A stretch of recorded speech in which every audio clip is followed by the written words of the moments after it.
सियावर रामचंद्र की सियावर रामचंद्र की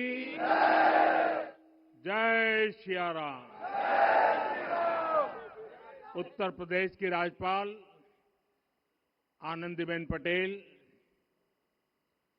राष्ट्रीय स्वयंसेवक संघ के परम पूजनीय सरसंघ चालक डॉक्टर मोहन भागवत जी, उत्तर प्रदेश के मुख्यमंत्री योगी आदित्यनाथ जी, श्री राम जन्मभूमि तीर्थ क्षेत्र ट्रस्ट के अध्यक्ष पूज्य महंत नृत्य गोपाल दास जी,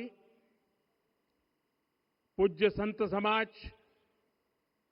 यहां पधारे सभी भक्तगण, देश और दुनिया से इस ऐतिहासिक पल के साक्षी बन रहे कोटि कोटि राम भक्त, देवी और सज्जनों, आज अयोध्या नगरी भारत की सांस्कृतिक चेतना के एक और उत्कर्ष बिंदु की साक्षी बन रही है।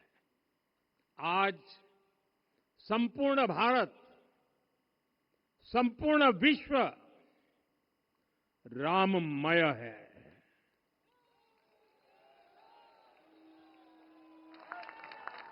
हर राम भक्त के हृदय में अद्वितीय संतोष है, असीम कृतज्ञता है, अपार अलौकिक आनंद है। सदियों के घाव भर रहे हैं, सदियों की वेदना आज विराम पा रही है, सदियों का संकल्प आज सिद्धि को प्राप्त हो रहा है। आज उस यज्ञ की पूर्णाहुति है जिसकी अग्नि 500 वर्ष तक प्रज्वलित रही। जो यज्ञ एक पल भी आस्था से डिगा नहीं, एक पल भी विश्वास से टूटा नहीं। आज भगवान श्री राम के गर्भगृह की अनंत ऊर्जा, श्री राम परिवार का दिव्य प्रताप इस धर्म ध्वजा के रूप में इस दिव्यतम भव्यतम मंदिर में प्रतिष्ठापित हुआ है। और साथियों, ये धर्म ध्वजा केवल एक ध्वजा नहीं, ये भारतीय सभ्यता के पुनर्जागरण का ध्वज है। इसका भगवा रंग, इस पर रचित सूर्य वंश की ख्याति, वर्णित ओम शब्द और अंकित कोविदार वृक्ष राम राज्य की कीर्ति को प्रतिरूपित करता है। ये ध्वज संकल्प है, ये ध्वज सफलता है, ये ध्वज संघर्ष से सृजन की गाथा है, ये ध्वज सदियों से चले आ रहे स्वप्नों का साकार स्वरूप है। ये ध्वज संतों की साधना और समाज की सहभागिता की सार्थक परिणति है। साथियों, आने वाली सदियों और सहस्त्र शताब्दियों तक ये धर्म ध्वज प्रभु राम के आदर्शों और सिद्धांतों का उद्घोष करेगा। ये धर्म ध्वज आह्वान करेगा, सत्यमेव जयते नानृतम, यानी जीत सत्य की ही होती है, असत्य की नहीं। ये धर्म ध्वज उद्घोष करेगा, सत्यम एक पदम, ब्रह्म सत्य धर्म प्रतिष्ठित, अर्थात सत्य ही ब्रह्म का स्वरूप है, सत्य में ही धर्म स्थापित है। ये धर्म ध्वज प्रेरणा बनेगा, प्राण जाए पर वचन न जाही, अर्थात जो कहा जाए वही किया जाए। ये धर्म ध्वज संदेश देगा, कर्म प्रधान विश्व रची राखा, अर्थात विश्व में कर्म और कर्तव्य की प्रधानता हो। ये धर्म ध्वज कामना करेगा, बैर न विग्रह आस न त्रासा, सुखमय ताही सदा सब आशा। यानी भेदभाव, पीड़ा, परेशानी से मुक्ति, समाज में शांति और सुख हो। ये धर्म ध्वज हमें संकल्पित करेगा, नहीं दरिद्र कोऊ दुखी न दीना, यानी हम ऐसा समाज बनाएं जहां गरीबी न हो, कोई दुखी या लाचार न हो। साथियों, हमारे ग्रंथों में कहा गया है, आरोपितम ध्वजम दृष्ट्वा ये अभिनंदनित धार्मिका ते अपि सर्वे प्रमुच्यते महापातक कोटि भी, यानी जो लोग किसी कारण मंदिर नहीं आ पाते और दूर से मंदिर के ध्वज को प्रणाम कर लेते हैं, उन्हें भी उतना ही पुण्य मिल जाता है। साथियों, ये धर्म ध्वज भी इस मंदिर के ध्येय का प्रतीक है। ये ध्वज दूर से ही रामलला की जन्मभूमि के दर्शन कराएगा और युगों युगों तक प्रभु श्री राम के आदेशों और प्रेरणाओं को मानव मात्र तक पहुंचाएगा। साथियों, मैं संपूर्ण विश्व के करोड़ों राम भक्तों को इस अविस्मरणीय क्षण की, इस अद्वितीय अवसर की हार्दिक शुभकामनाएं देता हूं। मैं आज उन सभी भक्तों को भी प्रणाम करता हूं, हर उस दानवीर का भी आभार व्यक्त करता हूं जिसने राम मंदिर निर्माण के लिए अपना सहयोग दिया। मैं राम मंदिर के निर्माण से जुड़े हर श्रमवीर, हर कारीगर, हर योजनाकार, हर वास्तुकार, सभी का अभिनंदन करता हूं। साथियों, अयोध्या वह भूमि है जहां आदर्श आचरण में बदलते हैं। यही वह नगरी है जहां श्री राम ने अपना जीवन पथ शुरू किया था। इसी अयोध्या ने संसार को बताया कि एक व्यक्ति कैसे समाज की शक्ति से, उसके संस्कारों से पुरुषोत्तम बनता है। जब श्री राम अयोध्या से वनवास को गए तो वे युवराज राम थे, लेकिन जब लौटे तो मर्यादा पुरुषोत्तम बनकर के आए और उनके मर्यादा पुरुषोत्तम बनने में महर्षि वशिष्ठ का ज्ञान, महर्षि विश्वामित्र की दीक्षा, महर्षि अगस्त्य का मार्गदर्शन, निषाद राज की मित्रता, मां शबरी की ममता, भक्त हनुमान का समर्पण, इन सब की अनगिनत ऐसे लोगों की महत्वपूर्ण भूमिका रही है। साथियों, विकसित भारत बनाने के लिए भी समाज की इसी सामूहिक शक्ति की आवश्यकता है। मुझे बहुत खुशी है कि राम मंदिर का दिव्य प्रांगण भारत के सामूहिक सामर्थ्य की भी चेतना स्थली बन रहा है। यहां 7 मंदिर बने हैं। यहां माता शबरी का मंदिर बना है, जो जनजातीय समाज के प्रेम भाव और आतिथ्य परंपरा की प्रतिमूर्ति है। यहां निषादराज का मंदिर बना है। ये उस मित्रता का साक्षी है जो साधन नहीं, साध्य को, उसकी भावना को पूजती है।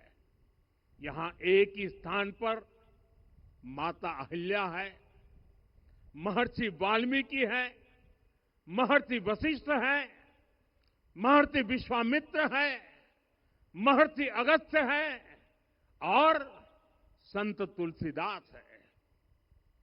रामलला के साथ साथ इन सभी ऋषियों के दर्शन भी यहीं पर होते हैं।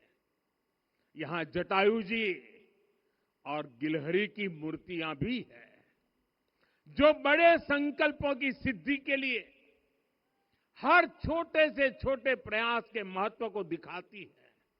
मैं आज हर देशवासी से कहूंगा कि वो जब भी राम मंदिर आए तो सप्त मंदिर के दर्शन भी अवश्य करें। ये मंदिर हमारी आस्था के साथ साथ मित्रता, कर्तव्य और सामाजिक सद्भाव के मूल्यों को भी शक्ति देते हैं। साथियों, हम सब जानते हैं हमारे राम भेद से नहीं, भाव से जुड़ते हैं। उनके लिए व्यक्ति का कुल नहीं, उसकी भक्ति महत्वपूर्ण है। उन्हें वंश नहीं, मूल्य प्रिय है। उन्हें शक्ति नहीं, सहयोग महान लगता है। आज हम भी उसी भावना से आगे बढ़ रहे हैं। पिछले 11 वर्षों में महिला, दलित, पिछड़े, अति पिछड़े, आदिवासी, वंचित, किसान, श्रमिक, युवा, हर वर्ग को विकास के केंद्र में रखा गया है। जब देश का हर व्यक्ति, हर वर्ग, हर क्षेत्र सशक्त होगा, तब संकल्प की सिद्धि में सबका प्रयास लगेगा और सबके प्रयास से ही 2047 जब देश आजादी के 100 साल मनाएगा, हमें 2047 तक विकसित भारत का निर्माण करना ही होगा। साथियों, रामलला की प्राण प्रतिष्ठा के ऐतिहासिक अवसर पर मैंने राम से राष्ट्र के संकल्प की चर्चा की थी। मैंने कहा था कि हमें आने वाले 1000 वर्षों के लिए भारत की नींव मजबूत करनी है। हमें याद रखना है, जो सिर्फ वर्तमान का सोचते हैं वो आने वाली पीढ़ियों के साथ अन्याय करते हैं। हमें वर्तमान के साथ साथ भावी पीढ़ियों के बारे में भी सोचना है, क्योंकि हम जब नहीं थे ये देश तब भी था, जब हम नहीं रहेंगे ये देश तब भी रहेगा। हम एक जीवंत समाज है, हमें दूरदृष्टि के साथ ही काम करना होगा। हमें आने वाले दशकों, आने वाली सदियों को ध्यान में रखना ही होगा। और साथियों, इसके लिए भी हमें प्रभु राम से सीखना होगा। हमें उनके व्यक्तित्व को समझना होगा। हमें उनके व्यवहार को आत्मसात करना होगा। हमें याद रखना होगा, राम यानी आदर्श, राम यानी मर्यादा, राम यानी जीवन का सर्वोच्च चरित्र, राम यानी सत्य और पराक्रम का संगम। दिव्य गुणे शक्र समो रामः सत्य पराक्रमः। राम यानी धर्म पथ पर चलने वाला व्यक्तित्व। रामः सत्पुरुषो लोके सत्यः सत्यपरायणः। राम यानी जनता के सुख को सर्वोपरि रखना। प्रजा सुखत्वे चंद्रस्य। राम यानी धर्म और क्षमा का दरिया। वसुधाया क्षमा गुणे है। राम यानी ज्ञान और विवेक की पराकाष्ठा। बुद्ध या बृहस्पति तुल्य। राम यानी कोमलता में दृढ़ता। मृदु पूर्वज भाषते। राम यानी कृतज्ञता का सर्वोच्च उदाहरण। कदाचन नोपकारेण कृति नैकेन तुष्यति। राम यानी श्रेष्ठ संगति का चयन। शीला वृद्धे ज्ञान वृद्धे वयोवृद्धे च सज्जनै। राम यानी विनम्रता में महाबल। वीर्यवान च वीर्येण महता स्वेन विस्मितः। राम यानी सत्य का अडिग संकल्प। न च अनुत्र कथो विद्वान। राम यानी जागरूक, अनुशासित और निष्कपट मन। निस्तिंद्र अपम्रत च स्वदोष परदोषवित। साथियों, राम सिर्फ एक व्यक्ति नहीं, राम एक मूल्य है, एक मर्यादा है, एक दिशा है। अगर भारत को साल 2047 तक विकसित बनाना है, अगर समाज को सामर्थ्यवान बनाना है, तो हमें अपने भीतर राम को जगाना होगा। हमें अपने भीतर के राम की प्राण प्रतिष्ठा करनी होगी।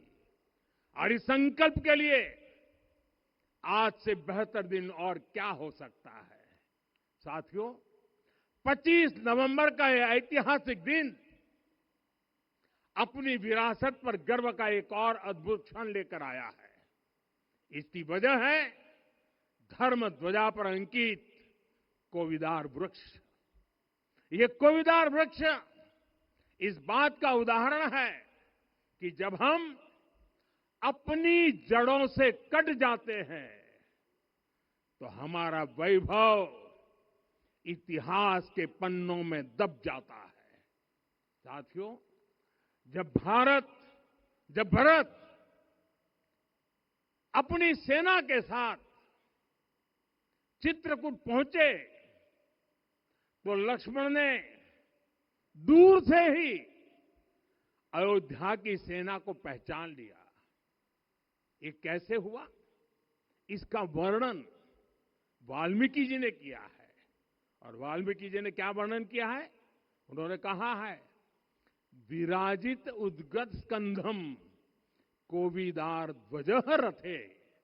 लक्ष्मण कहते हैं, राम, सामने जो तेजस्वी प्रकाश में विशाल वृक्ष जैसा ध्वज दिखाई दे रहा है, वही अयोध्या की सेना का ध्वज है। उस पर कोविदार का शुभ चिन्ह अंकित है।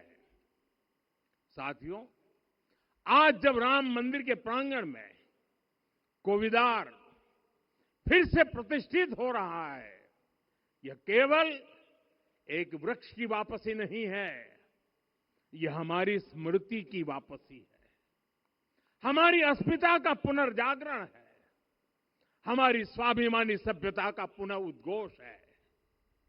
कोविदार वृक्ष हमें याद दिलाता है कि जब हम अपनी पहचान भूलते हैं तो हम स्वयं को खो देते हैं, और जब पहचान लौटती है तो राष्ट्र का आत्मविश्वास भी लौट आता है। और इसलिए मैं कहता हूं, देश को आगे बढ़ना है तो अपनी विरासत पर गर्व करना होगा। साथियों, अपनी विरासत पर गर्व के साथ साथ एक और बात भी महत्वपूर्ण है, और वो है गुलामी की मानसिकता से पूरी तरह मुक्ति। आज से 190 साल पहले 190 साल पहले साल 1835 में 1835 में मैकाले नाम के एक अंग्रेज ने भारत को अपनी जड़ों से उखाड़ने के बीज बोए थे। मैकाले ने भारत में मानसिक गुलामी की नींव रखी थी। 10 साल बाद यानी 2035 में उस अपवित्र घटना को 200 वर्ष पूरे हो रहे हैं। कुछ दिन पहले मैंने एक कार्यक्रम में आग्रह किया था कि हमें आने वाले 10 वर्षों तक उस 10 वर्षों का लक्ष्य लेकर चलना है कि भारत को गुलामी की मानसिकता से मुक्त करके रहेंगे। साथियों, सबसे बड़ा दुर्भाग्य यह है कि मैकाले ने जो कुछ सोचा था उसका प्रभाव कहीं व्यापक हुआ। हमें आजादी मिली, लेकिन हीन भावना से मुक्ति नहीं मिली। हमारे यहां एक विकार आ गया कि विदेश की हर चीज, हर व्यवस्था अच्छी है और जो हमारी अपनी चीजें हैं उनमें खोट ही खोट है। साथियों, गुलामी की यही मानसिकता है जिसने लगातार यह स्थापित किया। हमने विदेशों से लोकतंत्र लिया।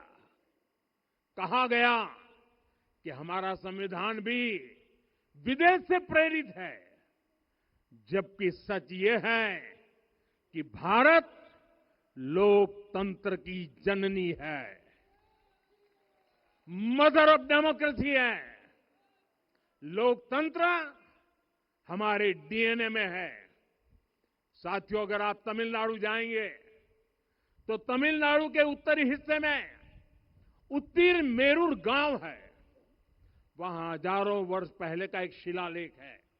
उसमें बताया गया है कि उस कालखंड में भी कैसे लोकतांत्रिक तरीके से शासन व्यवस्था चलती थी, लोग कैसे सरकार चुनते थे।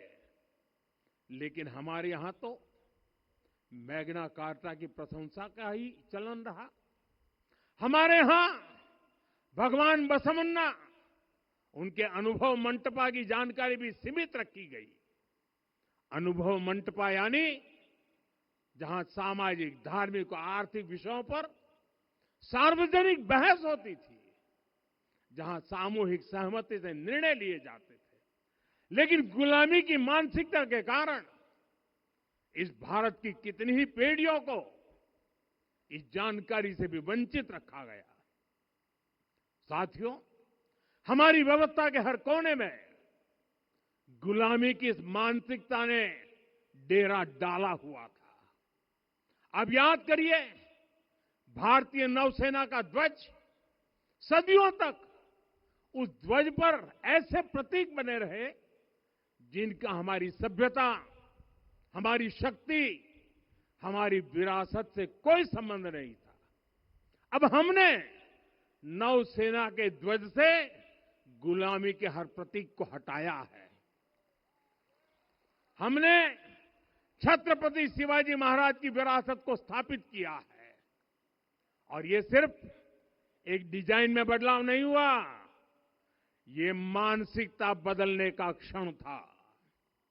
ये वो घोषणा थी कि भारत अब अपनी शक्ति अपने प्रतीकों से परिभाषित करेगा, न कि किसी और की विरासत से। और साथियों, यही परिवर्तन आज अयोध्या में भी दिख रहा है।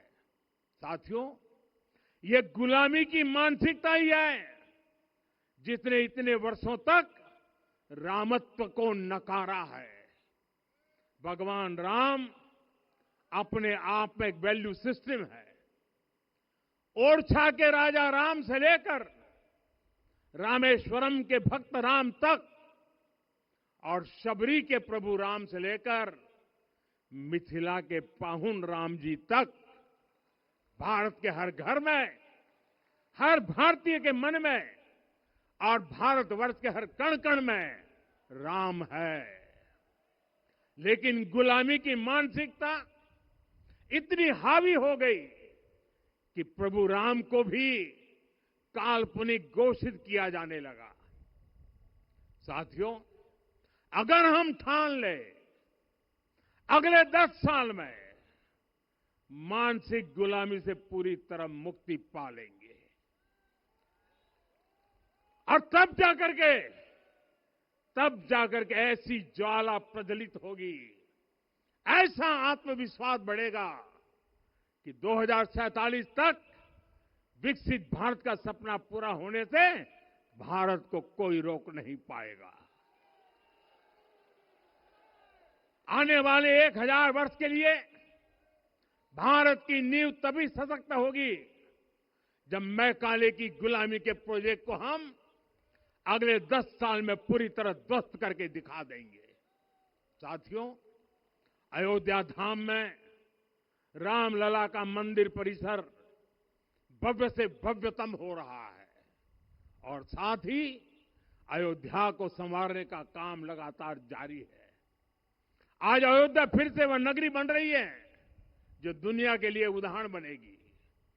त्रेता युग की अयोध्या ने मानवता को नीति दी। 21वीं सदी की अयोध्या मानवता को विकास का नया मॉडल दे रही है।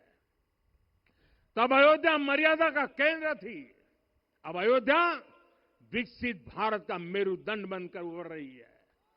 साथियों, भविष्य की अयोध्या में पौराणिकता और नूतनता का संगम होगा।